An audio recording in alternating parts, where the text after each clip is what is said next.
এরপর টুনি আবার নিজের কাজ করতে শুরু করে দেয়। কালু নারকেল পানি খাওয়া শেষ হয়ে গেলে নারকেলটা নিচে ফেলে দেয়।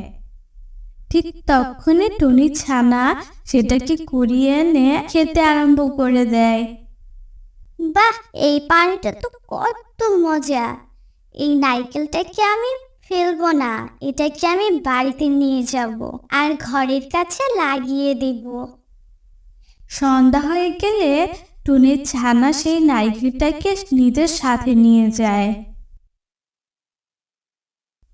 বাবা, এই নারকেলটাকে ফেলে দাও, এটা থেকে কোনো ছানা গজাবে না।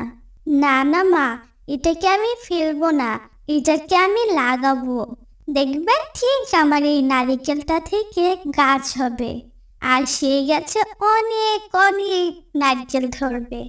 এরপর টুনির ছানা সেই নারকেলটাকে ঘরের পাশে লাগিয়ে দেয়। এরপর সবাই ঘুমিয়ে পড়ে। পরের দিন সকালে টুনির ছানা বাইরে গিয়ে দেখে সেখানে অনেক বড় একটা নারকেল গাছ হয়ে গেছে। এসব দেখে ছানা টুনিকে ডাকতে আরম্ভ করে দেয়।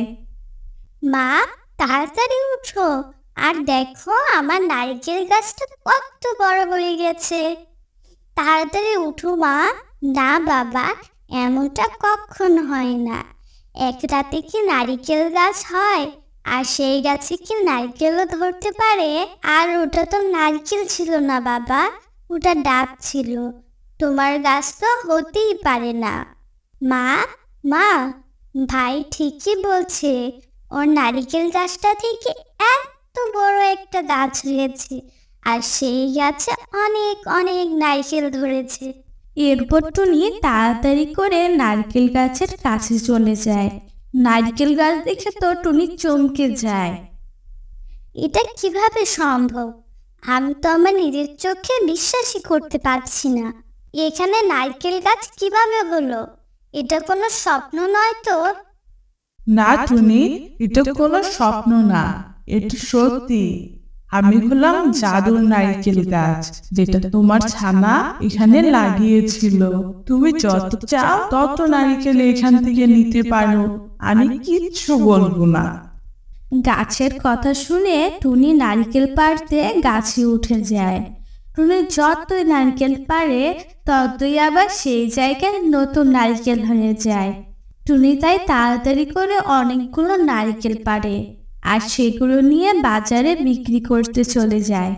এভাবেই টুনি আস্তে আস্তে বড়লোক হতে থাকে।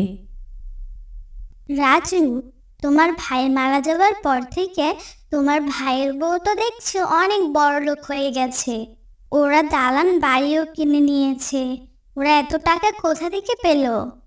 হ্যাঁ গো, আমি শুনেছি ওদের নাকি একটা জাদুর নারকেল গাছ আছে, আর সেই গাছ থেকে নারকেল পেড়ে বাজারে বিক্রি করে।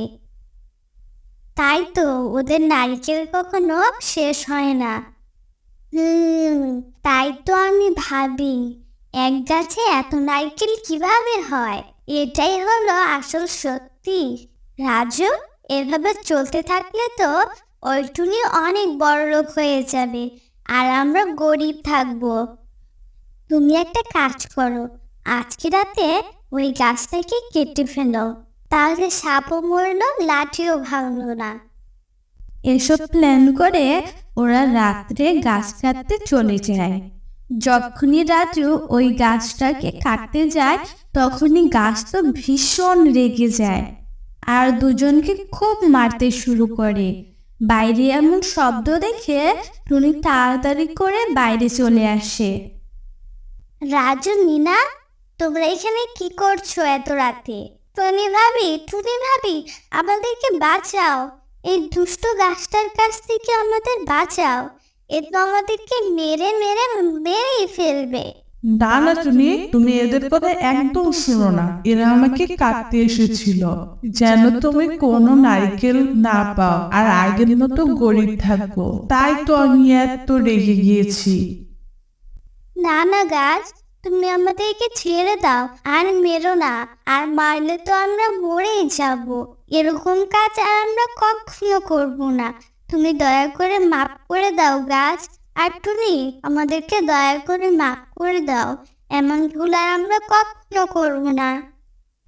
এসব কথা শুনে টুনির অনেক দয়া হয় আর গাছকে ওদেরকে ছেড়ে দিতে বলে। সাবধান, আমি কিন্তু সাবধান করে দিচ্ছি। আর কোনোদিন যদি আমাকে কাটতে আসো তাহলে একদমই ভালো হবে না। টুনি ভাবি, তোমাকে অনেক অনেক ধন্যবাদ। যদি তুমি না আমাদেরকে দয়া করতে তাহলে এই গাছ তো আজকে আমাদেরকে মেরেই ফেলতো। টুনি ভাবি, আমি একটা কথা বলি, আমরা কি এখান থেকে কিছু নারকেল নিয়ে বিক্রি করতে পারি? না, একদম না। তুমি সেই যে কিনা আমাদেরকে একদিন ভিখারি বলেছিলে আর আমার স্বামীকে বাড়ি থেকে তাড়িয়ে দিয়েছিলে। তোমরা না ভিখারিদের সাথে কোনো সম্পর্ক রাখতে চাও না? আজ তোমরা আমার কাছ থেকে শুনো, তোমাদের মতো গরিবের সাথে আমি কোনো সম্পর্ক রাখতে চাই না। যাও যাও, এখান থেকে চলে যাও তাড়াতাড়ি। এসব শুনে দুজনে বাড়ি ফিরে যায়।